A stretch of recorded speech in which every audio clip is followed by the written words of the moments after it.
जय सिया राम। ओम नमः शिवाय। आज हम जानेंगे महाशिवरात्रि व्रत की पूजा विधि।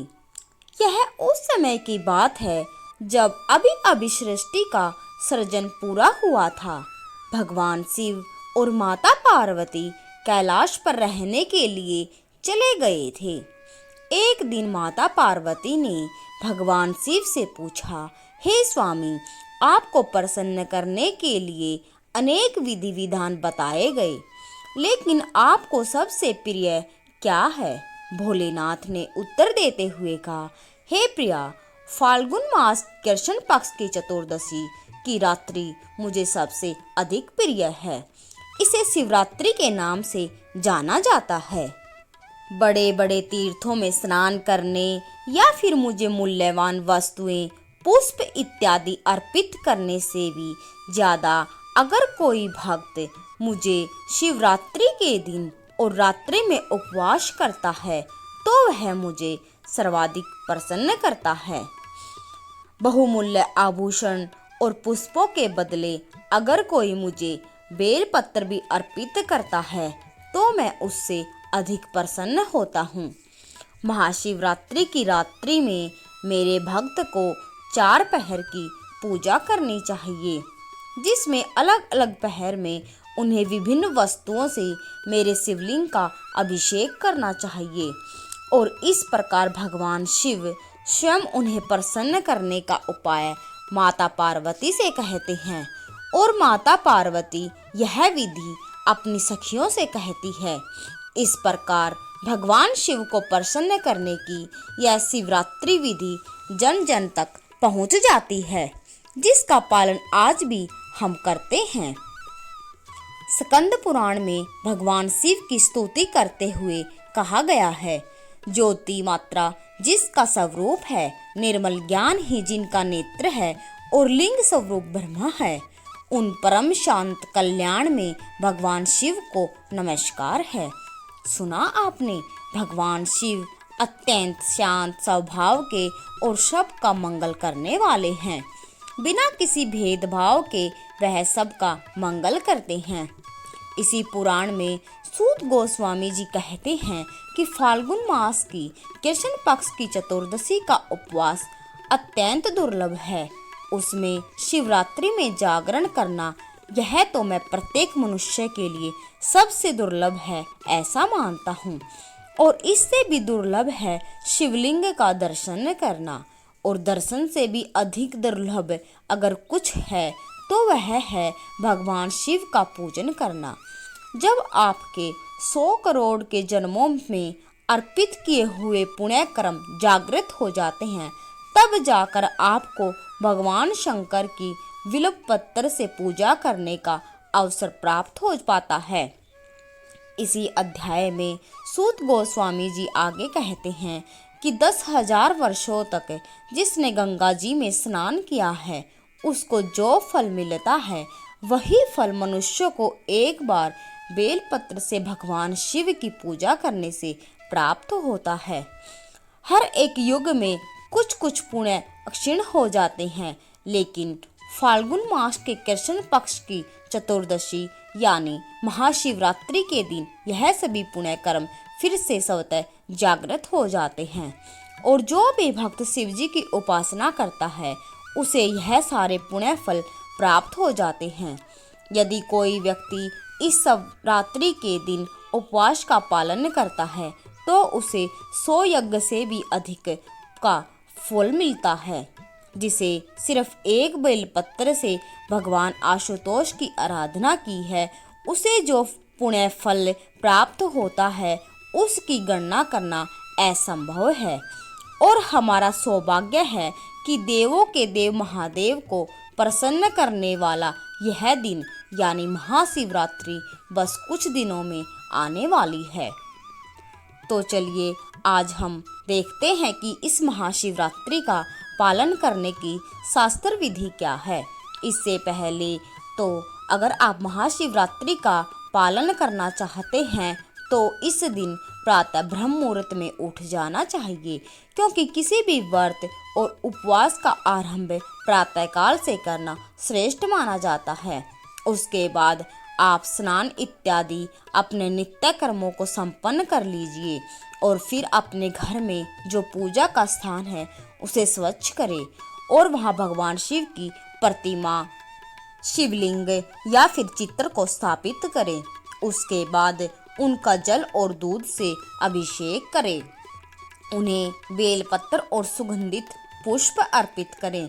उसके बाद उन्हें कुछ मीठे भोग अर्पित करें। इसमें आप फल, दूध, मिठाई इत्यादि अर्पित कर सकते हैं।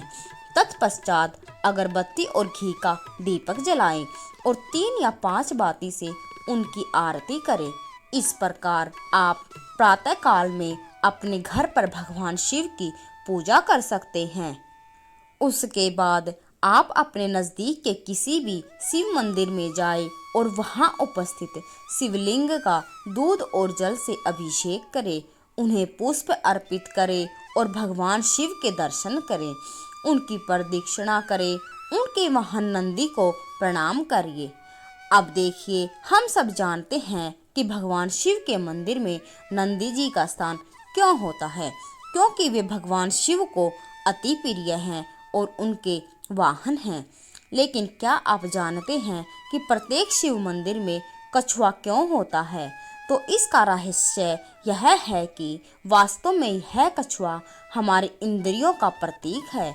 जिस प्रकार एक कछुआ संकट आने पर अपनी सभी इंद्रियों को अपने अंदर समेट लेता है और जब आवश्यकता पड़े तभी उन्हें बाहर निकालता है, उसी प्रकार इस कछुए के माध्यम से भगवान शिव हमें यह संदेश देना चाहते हैं कि हमें भी अपने इंद्रियों को अपने नियंत्रण में रखना चाहिए।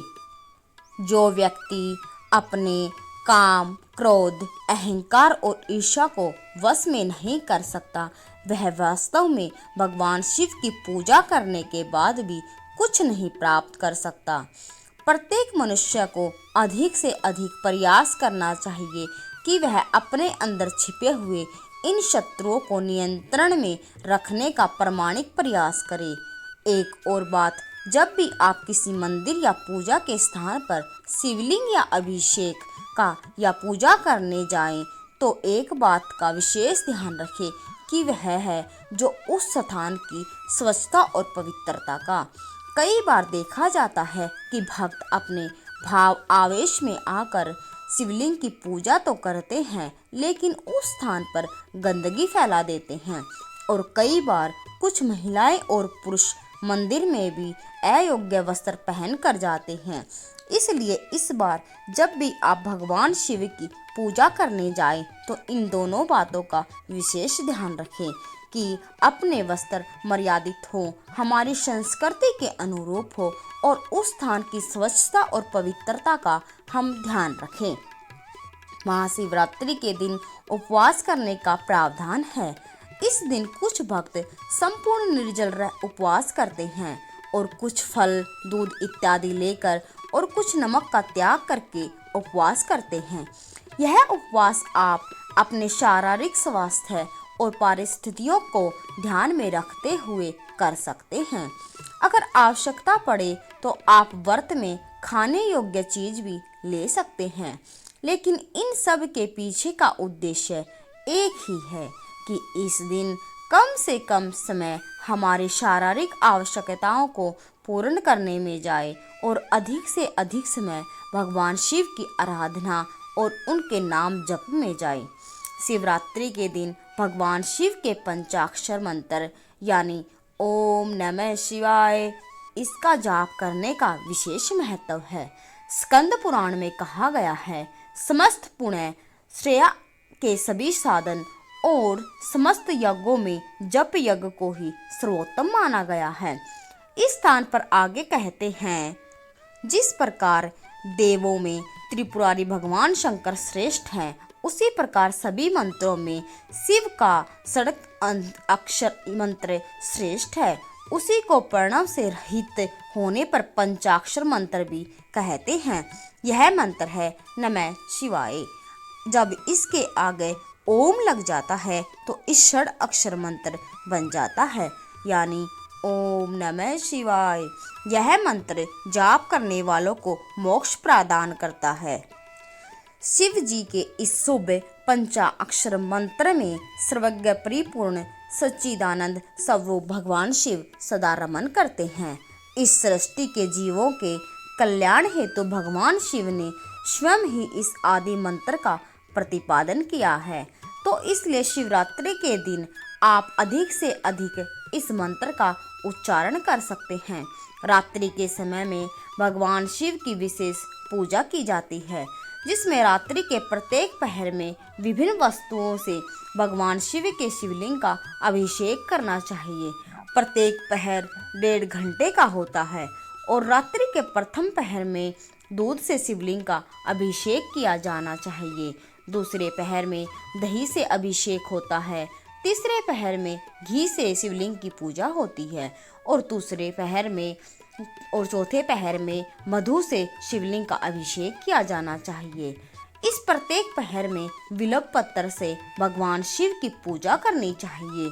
संपूर्ण रात्रि भगवान शिव के दिव्य स्वरूप और उनके गुणों के ऊपर चिंतन, मनन, नाम जप और स्तुति करके व्यतीत करनी चाहिए।